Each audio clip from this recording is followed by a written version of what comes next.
I want you to look at something right now. Think of some major goal you want, or maybe it's one you're already working on, and you have experienced a lot of setbacks, a lot of defeats.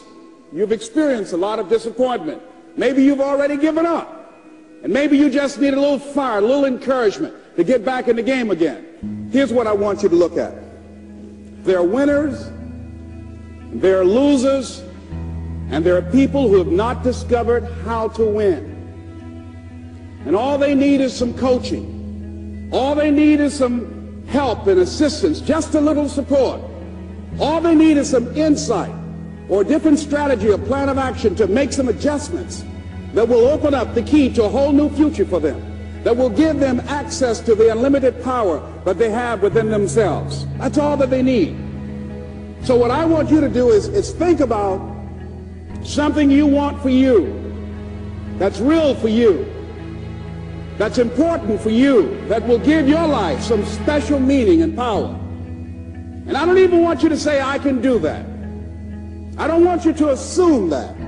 See, 5 years ago when I started out in this area, I would not have been able to make the mental leap that I would be up to where I am right now.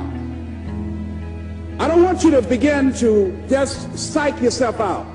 No. I want you to be able to say something to yourself that will enable you to maintain a level of integrity with yourself.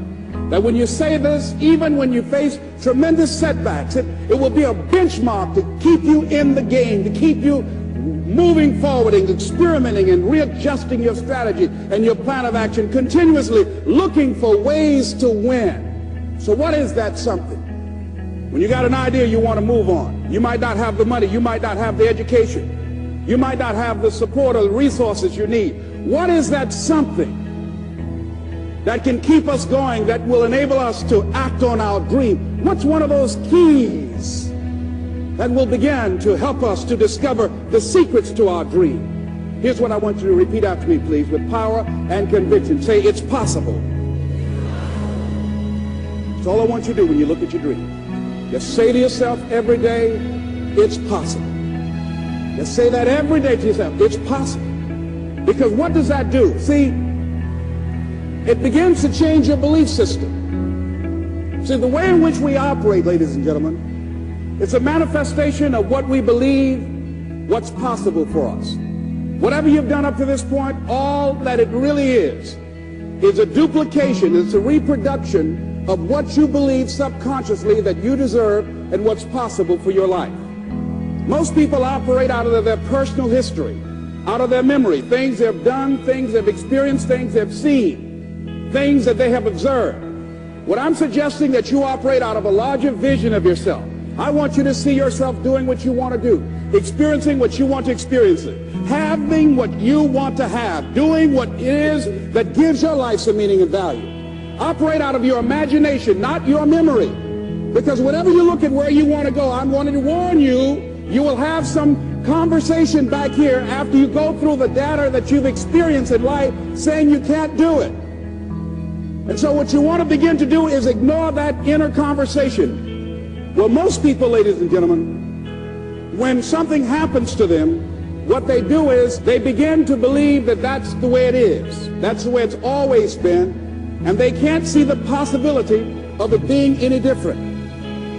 Example, before April 1954, the common belief, the universal belief, because it had been tried again and again and again and people had failed, the belief was that man was not physically capable of breaking the 4-minute barrier, that he could not run a mile in less than 4 minutes. That was the belief on the planet. It had never been done.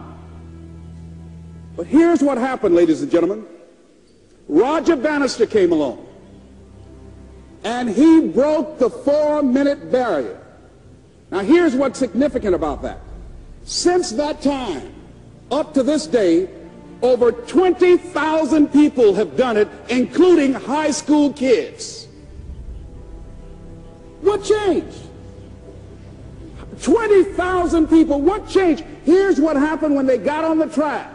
They knew it had been done. And because they knew it had been done, there was a new belief about this barrier, about this goal that was unreachable. And those 20,000 people got in a race believing, knowing in their heart that someone had done it, that it's possible that they could do it.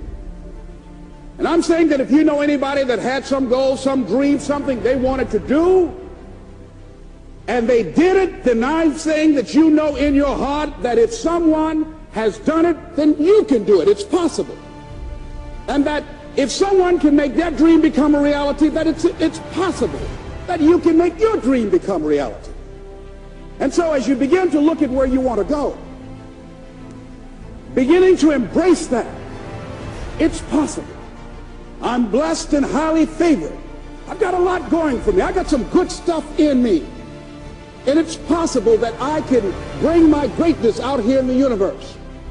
That I can do what I want to do. It's possible I can write my own book. I can have my own business. I can take the trip and travel around the world. It's possible. I can bounce back from adversity and reinvent my life. It's possible. Regardless of where I am, that things can get better for me. It's possible. I'm thinking about two men right here in Chicago who were fairly successful, similar background, educated.